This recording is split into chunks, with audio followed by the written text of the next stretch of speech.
আরে শোনেন শোনেন দেশবাসী শোনেন দিয়া মন, নোয়াখালীর কথা মোরা করিব বর্ণন।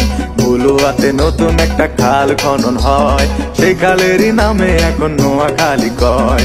নোয়াখালী এমন জায়গা যার তুলনা নাই, সুরে সুরে কিছু কথা আপনাদের জানাই। নোয়াখাইলা ভাষা শুইনা পরান জুড়ায় যায়, পানি রে হানি কইয়া মধুর মতো খায়।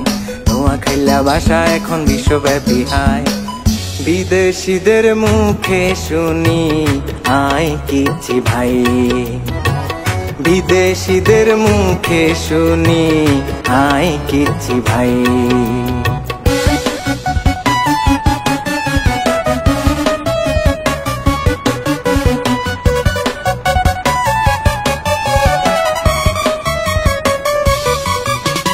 বিখ্যাত মৎস্য খামার আছে লক্ষ্মীপুরে, জিনের মসজিদ আছে আবার একটুখানি দূরে।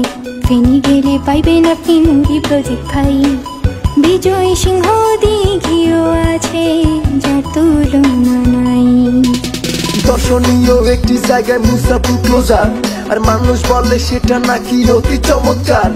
বজরা মসজিদ দেখতে যদি মনে ইচ্ছা জাগে, আর নোয়াখালীর সোনায় মুড়ি চলে আসেন আগে।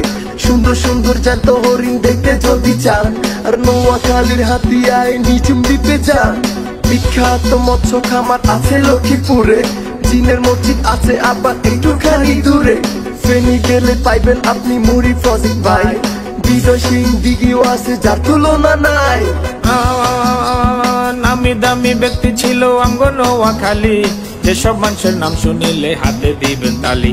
তাদের মধ্যে অন্যতম জহির রায়হান, বীর শ্রেষ্ঠ রুহুল আমিন রাখছে দেশের মান। ভাষা শহীদ আব্দুল সালাম আমগো এলাকার, সেলিম আল দিনের মতো আছে নাট্যকার।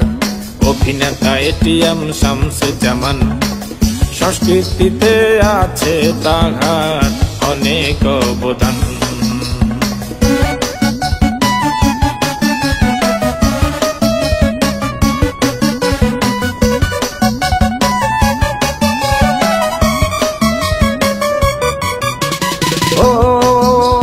নোয়াখালীর কৃতি সন্তান ওবায়দুল কাদের, দেশ বিদেশে সম্মানিত করছে আমাদের। সোনার ছেলে ব্যারিস্টার মওদুদ আহমেদ, সবার উপকারে আসে নাই যে ভেদাভেদ। সবার উপকারে আসে নাই যে ভেদাভেদ। পরিশেষে ছোট্ট একখান অনুরোধ জানাই, নোয়াখালী টিভির দিকে নজর রাখেন ভাই, একটাও প্রোগ্রাম যেন মিস না হয়। নোয়াখালী টিভি কিন্তু দেশের কথা কয়। নোয়াখালী টিভি কিন্তু দেশের কথা কয়।